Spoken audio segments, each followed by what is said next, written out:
Okay Telugu view పాయింట్కి తిరిగి స్వాగతం. దేశమంతా ఒకటే చర్చ.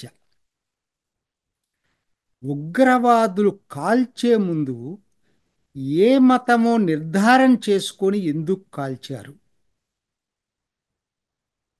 అది సహజంగానే ఎవరికైనా ఏమిటి అసలు ఇది కొత్తగా, ఇది కొత్త రకమైనటువంటి పద్ధతి అన్నమాట. ఇది ముస్లింలు కాని వాళ్ళనే కాల్చారు. ఒక్క ముస్లిము అది వాళ్ళని ఎదిరించాడు కాబట్టి ఒక్క ముస్లింని కాల్చారు. మిగతా ఆయన లోకల్ యాత్రికుడు కాదు. యాత్రికులు అందరూ కూడా ముస్లిమేతరులనే కలిశాడు. కారణం ఏంటి? కారణం ఏంటంటే ఒకే ఒక్కటి. ఆయన ముస్లిం ఒక్కటే కాదు, వాళ్ళు రాడికల్ ఇస్లాం నమ్మిన వాళ్ళు. అసలు ఈ రాడికల్ ఇస్లాం అంటే ఏంటి? చాలా మందికి రాడికల్ ఇస్లాం అంటే ఏంటంటే అదొక, దానికి ఒక రియల్గా చెప్పాలంటే ఎక్కడా డెఫినేషన్ అనేది ఏం లేదు. ఏంటి, మత గ్రంథాల్లో ఎక్కడా లేదు. మనం పిలుచుకుంటున్నాం రాడికల్ ఇస్లాం అని. రాడికల్ ఇస్లాం అంటే స్థూలంగా కొన్ని క్యారెక్టరిస్టిక్స్ ఉన్న వాళ్ళని రాడికల్ ఇస్లాం అంటున్నారు.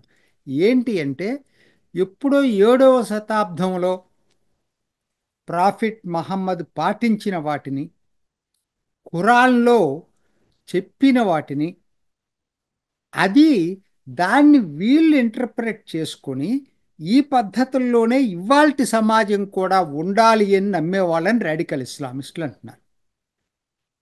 అంటే ఆధునిక సమాజపు మార్పుల్ని ఆహ్వానించని వాళ్ళు, ఆమోదించని వాళ్ళు. ఉదాహరణకి షరియత్ చట్టం కావాలి, ఆ రోజు ఉన్నటువంటి షరియత్ చట్టాన్ని ఇవాళ కూడా అమలు చేయాలి, ఎందుకంటే అది పవిత్రమైంది, దాన్ని మార్చడానికి మనకెవరికీ అధికారం లేదు. అంటే దొంగతనం చేసినాడు చేతులు నరికేసేయాలి. చూడండి, ఇట్లా రకరకాలు ఉన్నాయి దాంట్లో. అట్లానే మహిళలకి, ముఖ్యంగా మహిళల విషయంలో మాత్రం మహిళలు సర్వస్వతంత్రులు కారు. బయటకు వెళ్ళాలన్నా భర్తన్నా ఉండాలా, లేకపోతే కుటుంబంలో ఎవరో ఒకరు మగవాళ్ళు తోడుండాలి, కంపల్సరీ. ఆఫ్ఘనిస్తాన్లో చూస్తున్నాం కదా తాలిబాన్లు ఏం చేస్తున్నారు ఇవాళ. విద్య కూడా, మీరు ఎడ్యుకేషన్ కూడా బేసిక్ ఎడ్యుకేషన్ సరిపోతుంది వాళ్ళకి. తాలిబాన్ ఇప్పుడు ఆఫ్ఘనిస్తాన్లో అమలు చేస్తుంది అదే. అట్లానే మీరు బురఖా వేసుకొని ఉండాలి. ప్రధానంగా మహిళలు పిల్లల కంటానికే ఉన్నారు. ఇవి ఈ రాడికల్ ఇస్లామిస్టులు నమ్ముతున్నారు. నమ్మని వాళ్ళ దృష్టిలో నమ్మని వాళ్ళందరూ అసలు ఇస్లాం పాటించని వాళ్ళ కింద లెక్క. ఇవాళ నాకు తెలిసి ప్రపంచంలో రెండే రెండు ప్రధానంగా ఈ రాడికల్ ఇస్లాంని అమలు చేస్తున్నటువంటి దేశాలు ఉన్నాయి. ఒకటి ఆఫ్ఘనిస్తాన్ తాలిబాన్, ఇది సున్నీలకు సంబంధించింది ముస్లింలలో. అట్లానే ఇరాన్లో ఉన్నటువంటి ఖొమైనీ ప్రభుత్వం, అది షియాలకు సంబంధించింది. ఈ రెండు మాత్రం రాడికల్ ఇస్లామిస్టుల కేటగిరీ కిందకు వస్తాయి. ఎందుకంటే వీళ్ళు మాట్లాడేది చేసేది ఇందుట్లో కూడా తేడాలు ఉంటాయి. ఇరాన్లో ఎడ్యుకేషన్ ఏం బ్యాన్ లేదు, వెళ్ళొచ్చు, పైదాకా కూడా వెళ్ళొచ్చు. అసలు ఆఫ్ఘనిస్తాన్లో అది కూడా అవకాశం లేదు. అంటే ఈ రాడికల్ ఇస్లాంలో కూడా మళ్ళీ ఎవరి స్కేల్స్ వాళ్ళయ్యాయి.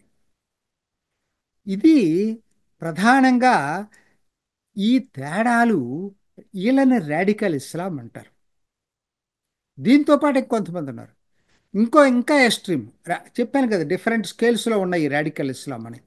కొంతమంది ఏంటంటే అసలు ఇవాళ ప్రపంచం మొత్తం ఆ రోజు ప్రాఫెట్ మహమ్మద్ ఎట్ట చెప్పాడో ఇస్లాం రాజ్యంగా మార్చాలి మొత్తం ప్రపంచాన్ని. ఎక్కడ అసలు వేరే వాళ్ళు ఉండటానికి లేదు, మొత్తం ఇస్లాంలోకి మార్చాలి, అవసరమైతే బలవంతంగా మార్చాలి, ప్రపంచం మొత్తాన్ని ఒకటే ఇస్లాం కాలిఫేట్ కిందకి మార్చాలి. వీళ్ళకి దేశాలు ఈ మన భారత్ పాకిస్తాన్లు ఇట్లేం ఉండదు. మొత్తం ఒకనాడు ఉండేది కదా టర్కీ కింద వాళ్ళు, మొత్తం ఇప్పుడున్నటువంటి అరబ్ దేశాలన్నీ టర్కీ కిందనే ఉండే కాలిఫేట్ కింద. సో అలా ఒట్టమాన్ సామ్రాజ్యం అంటారు దాన్ని. అట్లా మొత్తం ఒకటే కాలిఫేట్ కింద ప్రపంచాన్ని తీసుకురావాలి. దీనికోసం ఎంత దాకైనా వెళ్ళచ్చు, ప్రాణ త్యాగం చేయాలి. దాన్ని జిహాద్, పవిత్ర కార్యం కార్యం కింద భావిస్తూ ఉన్నారు. జిన్నత్ ఇది అంతా చేస్తే అప్పుడు అల్లా వీళ్ళకి స్వర్గం ప్రతిపాదిస్తూ ఇస్తాడు. జిన్నత్ అంటారు స్వర్గం. సో అక్కడ వీళ్ళ జీవితం చాలా ఇదిగా ఉంటుంది. దానికోసం ఇక్కడ ప్రాణమైన త్యాగం చేయాలి. సో అందుకోసం వాళ్ళకి లైఫ్ మీద పెద్ద ఇది నమ్మిన వాళ్ళకి, రాడికల్ ఇస్లాం నమ్మిన వాళ్ళకి లైఫ్ అనేది వాళ్ళకి పెద్ద సమస్య కాదు. సూసైడల్ బాంబర్స్ వీళ్ళందరూ వాళ్ళే. సో ఈ కోవలోకి ఎవరు వస్తారు? ISIS, all Qaeda, Hamas. చాలామందికి తెలియదు, హమాస్ చాలా ఎక్స్ట్రీమ్ ఆర్గనైజేషన్. హమాస్ ఎన్నో ఉన్నాయి ఇవాళ. బంగ్లాదేశ్లో తీవ్రవాద సంస్థలు ఉన్నాయి. తాలిబాన్, మన దగ్గర పిఎఫ్ఐ, ఇవన్నీ ఏంటి? ఈ సంస్థలు ఎక్కువ భాగం ఇవన్నీ నిషిద్ధ సంస్థలు. ఎక్కువ భాగం ఒక ఆఫ్ఘనిస్తాన్ తాలిబాన్ తీసేస్తే, హమాస్లో ప్రభుత్వం ఉంది తప్పితే. సో వీళ్ళు వీళ్ళ ఆలోచనలు మరి ఇటువంటి రాడికల్ ఇస్లాం ఆలోచనలు ఉన్నవాళ్ళు ఆ భావాలకి ప్రభావితమైన వాళ్ళే నిన్న కాశ్మీర్లో జరిపినటువంటి ఉగ్రవాద చర్య. ఎందుకని వాళ్ళు మతాన్ని ఐడెంటిఫై చేసి కల్మా చదవమని చెప్పి రాని వాళ్ళని, అంటే ముస్లింలు కాని వాళ్ళని చంపేశారు. కారణం ఏంటంటే వాళ్ళు ఈ రాడికల్ ఇస్లాంతో ప్రభావితమయ్యారు. వాళ్ళు చెప్పేది ఏంది? ఇస్లాం నమ్మే వాళ్ళకి న్యాయం వేరు, మిగతా వాళ్ళకి న్యాయం వేరు. వాళ్ళు కాఫిర్లు, ఇస్లాం నమ్మని వాళ్ళు. సో వాళ్ళకి ఎటువంటి న్యాయం, ఎటువంటి శిక్ష విధించినా తప్పులేదు. ఇది రాడికల్ ఇస్లామిస్టులు నమ్మేది. ఆ భావాలకు ప్రభావితులైన వాళ్ళు వీళ్ళు. సో ఇదంతా రాడికల్ ఇస్లాం అనేది అంత తీవ్రమైన ప్రభావం. మనకి ఇక్కడ సంస్థలు చూసుకున్నట్టయితే ఇంకా ఎల్ఈటి, ఈ జైషే మహమ్మద్, ఇవి రాడికల్ ఇస్లాం దీనికి సంబంధించినవి. దాంతోపాటు హమాస్. హమాస్ ఎందుకు చెప్పాల్సి వస్తుందంటే, హమాస్ ఏదో ఇజ్రాయెల్ గాజా స్ట్రిప్లో ఉందని అనుకోవద్దు. ఇవాళ గత సంవత్సరం నుంచి హమాసుకు సంబంధించినటువంటి నాయకులు ఎంతోమంది పాకిస్తాన్ వచ్చి వెళ్తా ఉన్నారు. పాకిస్తాన్ పార్లమెంట్లో కూడా మాట్లాడారు వాళ్ళు. దీని హమాస్ స్పోక్స్ పర్సన్ ఒక అతను ఉన్నాడు, ఖాలిద్ ఖద్దౌని. ఈయన ఫిబ్రవరిలో రావల్కోట్, ఆక్రమిత పాకిస్తాన్ కాశ్మీర్ ఉంది కదా, ఆక్రమిత కాశ్మీర్, రావల్కోట్లో కాశ్మీర్ సాలిడారిటీ జరిపారు. సో ఆ సాలిడారిటీ డేకి ఈ హమాస్ నాయకుడు వచ్చి ఉపన్యాసం ఇచ్చాడు. ఎలా చెయ్యాలి మీరు, కాశ్మీర్కి మేమందరం మద్దతున్నాం, కాశ్మీర్ పాలస్తీన్ ఒకటే, అక్కడ ఇజ్రాయెలు దురాక్రమణదారు, ఇక్కడ భారత దురాక్రమణదారులు, ఇద్దరికి వ్యతిరేకంగా మనం పోట్లాడాలి అనేది హమాస్ యొక్క నిర్ణయం. హమాసే కదా మరి నిరాయుధుల్ని చంపేసింది ఇజ్రాయెల్లో, అక్కడి నుంచే కదా ఈ గొడవ అంతా మొదలైంది. అట్లానే ఒకవేళ అదే ఇక్కడ కాపీ చేశారా ఆ ప్రభావంతో వీళ్ళు? ఎందుకంటే నిరాయుధుల్ని చంపేశారు కదా 26 మందిని. సో ఇవన్నీ కూడా చాలా డౌట్స్ వస్తాయి. ఇవన్నీ రాడికల్ ఇస్లాం ప్రభావంతో అందుకు కాల్చారు. సో ఇవాళ అది సంస్థలే కాదండి, వ్యక్తులు ఎంతోమంది ఉన్నారు ఇట్లా రాడికల్ ఇస్లాం ప్రభావంతో ఉన్నవాళ్ళు. National conference member of parliament ఉన్నాడు, మెంబర్ ఆఫ్ పార్లమెంట్ సయ్యద్ అగా సయ్యద్ రహుల్లా మెహదీ. ఈయన ఎలక్ట్ అయ్యాడు లోక్సభకి, శ్రీనగర్ లోక్సభ నుంచి.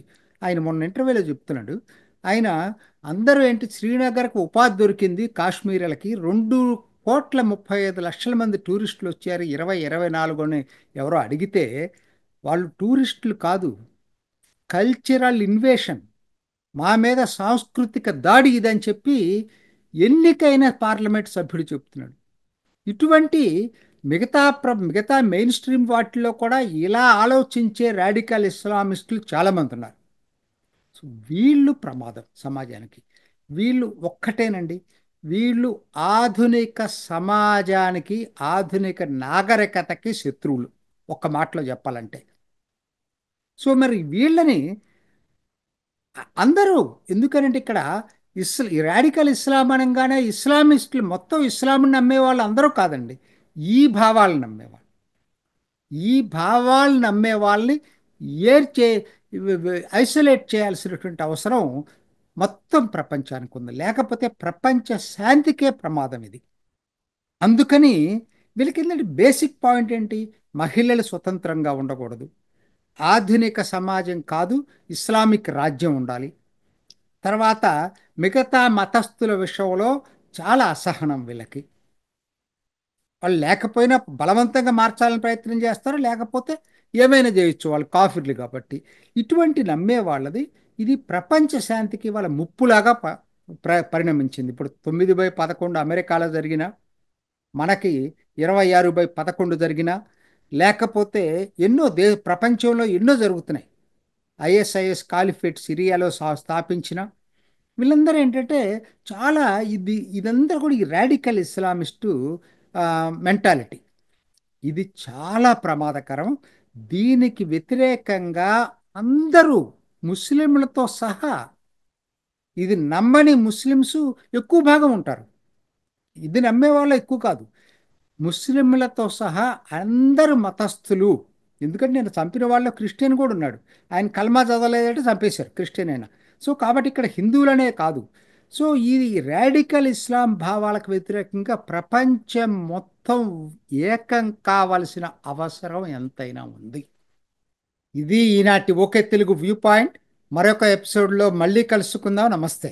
చూసారు కదండి. మరి ఈ వీడియో కనుక మీకు నచ్చినట్లయితే ఒక లైక్ కొట్టేసి మీ అభిప్రాయాన్ని కూడా కామెంట్ బాక్స్లో తెలియజేస్తూ ఇలాంటి ఇంట్రెస్టింగ్ అప్డేట్స్ కోసం మా ఛానల్ని సబ్స్క్రైబ్ చేసుకోండి.